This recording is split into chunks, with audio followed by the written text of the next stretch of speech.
Envision a forest in autumn, the oak canopy closing for the year, the paths between the trees narrowing with wet leaves, the bog at the valley floor drawing its water inward.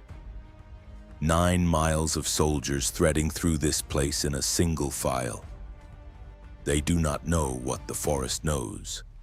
It knows they are not leaving. Arminius grew up in 2 worlds simultaneously. In Rome, he learned how a column moves, its flanks, its weak points, its instinct to face forward and push.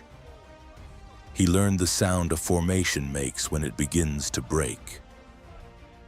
In Germania, he knew something Rome had never mapped, where the ground goes soft, where the ridge forces the path, where a man who knows the trees becomes invisible. Varus trusted him because Arminius performed the trust perfectly.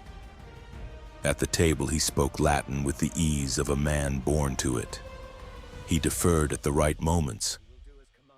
He made Varus feel what governors need to feel, that the province was already won. Meanwhile, beyond the camp perimeter, the Cherusci, the Bructeri, the Marsi were meeting in a darkness that Varus had no reason to look for. The report was a single sentence with a single purpose. A rebellion to the north, small, manageable, off the main road. Arminius offered to show the way. Varus said yes. Later, historians would call this a fatal error in judgment. It was not an error. It was the answer to a question Arminius had spent 2 years engineering. Arminius asked to go ahead. He said he would bring warriors to support the march. Varus agreed. Arminius entered the trees. His father departed separately. The other Cheruscan officers found quiet moments to withdraw. By the time Varus looked around, there was no one beside him he should have kept. The column that entered the forest was an instrument built for a different kind of ground. 20,000 soldiers, their weapons, their supply chain, conceived for open field, for sight lines, for engineering that turns terrain into advantage. In here, the formation that had broken armies at the edges of the known world became a shape that could not turn.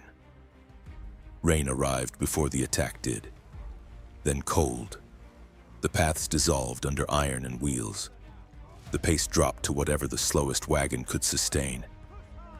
9 miles of soldiers, each man blind beyond the back of the man ahead, deaf beyond the rain and his own breathing.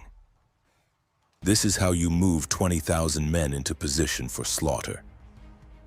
The first to go were the ones at the edges. A rearguard patrol, a rider sent back with a message, a forager who stepped 10 feet off the path. They made no sound on the way out, no assault to form against, just an absence where men had been. The column pressed forward because it had nowhere else to press. Every step deeper into the corridor Arminius had chosen for this. By the time full contact came, the column was already reduced. The ravine walls above them opened. Not one charge, but everything at once. Archers from the ridge, spearmen from both flanks, warriors lying still in wet leaves for hours, waiting with a patience Rome had never trained against, releasing what they had been holding. The formations reached for the shapes they knew. The terrain denied them. When darkness came that first evening, the column dug. Roman engineering did what it does under pressure, built walls, established a perimeter, organized chaos into something defensible. Beyond the earthwork, the forest was loud with things the soldiers could not block out. They held the perimeter. They did not close their eyes. Morning came. There was nothing better waiting in it. 2 days of this. Moving north, leaving the dead in position because stopping was not a choice. The column growing shorter hour by hour, not through rout, not through flight, but because the forest was consuming it, quietly.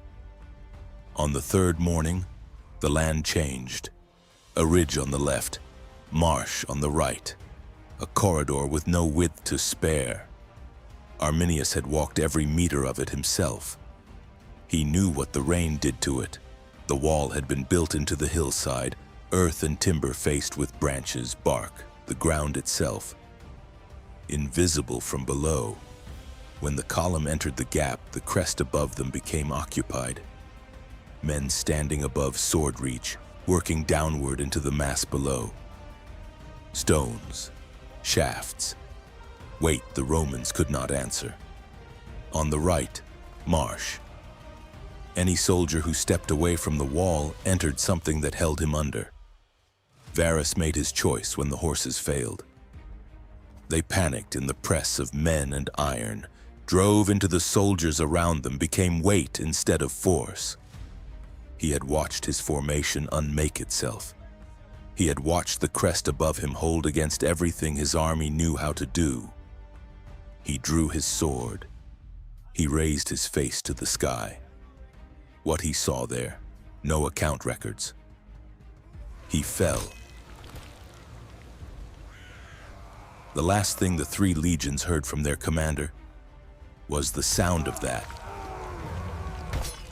20,000, the figure that defined everything afterward.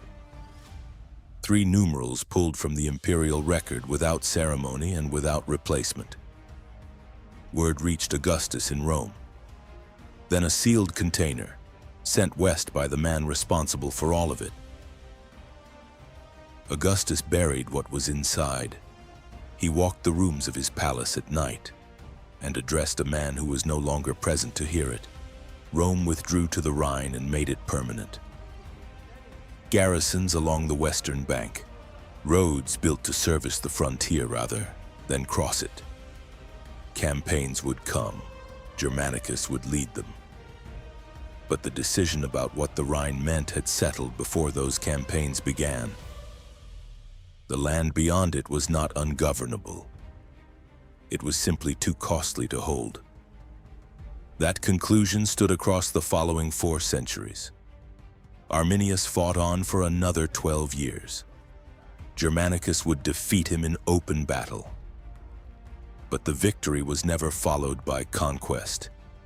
He never assembled the tribes into anything that outlasted the emergency that had created it. His own people killed him in 21 AD.